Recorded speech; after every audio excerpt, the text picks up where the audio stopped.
So illegal mining has been ruled out as the possible cause of the explosion that rocked Bree Street on Wednesday, leaving at least one person dead and several others injured. While investigations continue, Joburg city officials have identified 3 possible causes, including natural and methane gas. Let's bring in human rights lawyer Richard Spoor for more on this. Thank you so much, Mr. Spoor, for your time this evening on ENCA. So you agree that the Zama Zama theory can be completely discounted. Just elaborate on why for us. Well, there are 2 reasons. The first is that there's no gold below the Johannesburg CBD. The reef intersects the surface south of the N4 and then extends in a southerly direction downwards. So there is no gold here. There's nothing to be dug up. In any event, gold ore that shallow wouldn't be found. They'd be digging a lot deeper than that. But fundamentally, there's no gold. There are no miners mining under Bree Street. There's nothing there to be mined. So that can be excluded with complete confidence. So you do believe that a gas leak in the sewer system caused the explosion. Can you explain to us what the most likely scenario is of how that would occur? Well, it's a classic gas sewer explosion. It's long, it's extensive, it's along the road where we know sewer tunnels are laid. It's shallow. It is a sewer explosion, and these kinds of explosions only take place when you get an explosive mixture of gas in the tunnels. You get these kinds of mixtures if the tunnel is not properly ventilated. So the risk of explosions in sewers is well known and well understood, and you deal with it by ventilating the tunnel. There can be 2 sources of gas. The one is natural gas, methane and hydrogen sulfide, which are generated from human waste. Which are explosive gases. And then, of course, because we have liquid petroleum gas, which is piped under the city, it's possible that you can get a gas leak from a gas line, creating this explosive mix. To contain this danger, you need ventilation in the form either of ventilation towers or what used to be the case in Johannesburg is ventilated manholes. Cast iron manhole covers with holes in them that gas can escape. The gas either flows down the sewerage channels or, depending on the heat and the temperature of the air, rises up out of that. The same with the ventilating towers.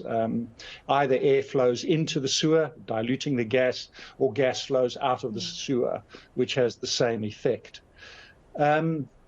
So these kinds of accidents don't happen if the sewers are properly ventilated to guard against this kind of accident.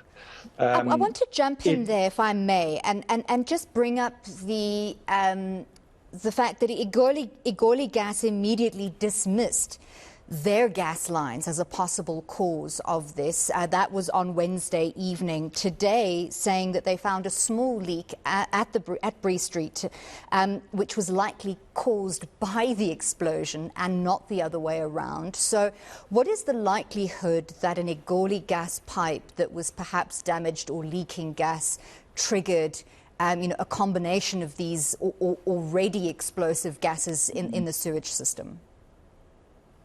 Well, I think that it's problematic for Igoli gas because, as they themselves have said, they deliver gas at very low pressures. So if there were a leak in the gas system, it's not something that's going to have dramatic impacts on the pressure in the system, and they aren't likely to recognize it. It could be a very low drop in pressure.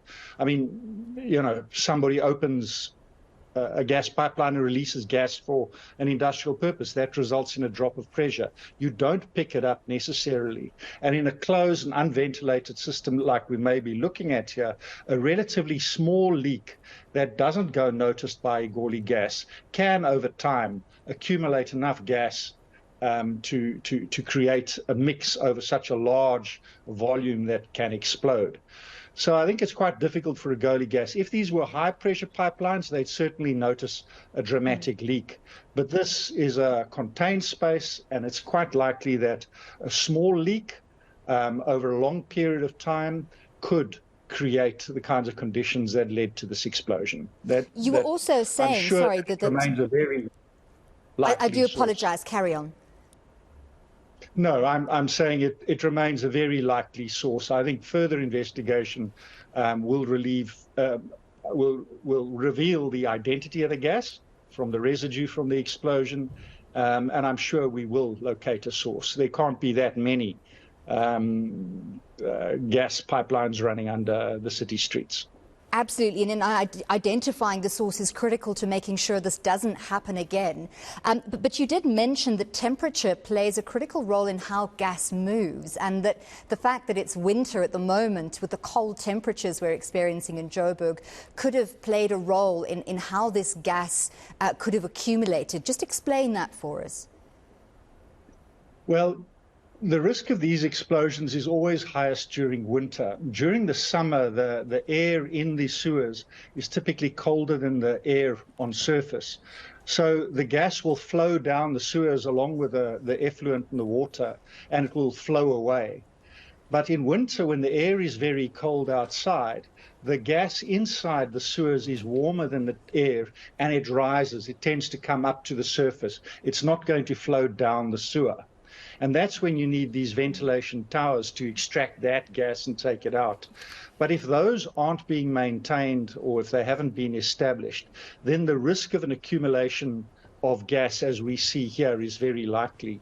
So the fact that it's winter and that it's been really cold increases the risk of an accumulation of gas in a sewer like this, and increases the possibility of an explosion. Before I let you go, you did mention that those, steel manholes that used to be the norm with the holes in Joburg. I know probably the reason why they're no longer in use is because they simply get stolen far too often and melted down. But surely another system should be in place that allows that ventilation, as you've described. Yes.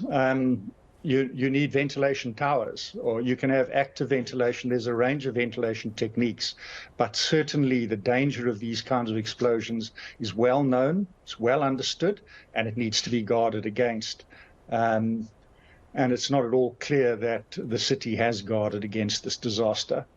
And the consequences for the property owners and the businesses operating in that area who require access through these streets and services through these aqueducts, the consequences are going to go on for a very long time. I think from an economic point of view, this is a very significant disaster. Hopefully, as a result, we will be seeing city officials looking more closely into the layout and the confluence of these gas lines and the sewage pipes to make sure that this kind of thing does not happen again, and definitely doesn't happen on a bigger scale. We do thank you for your insights. That was human rights lawyer Richard Spoor.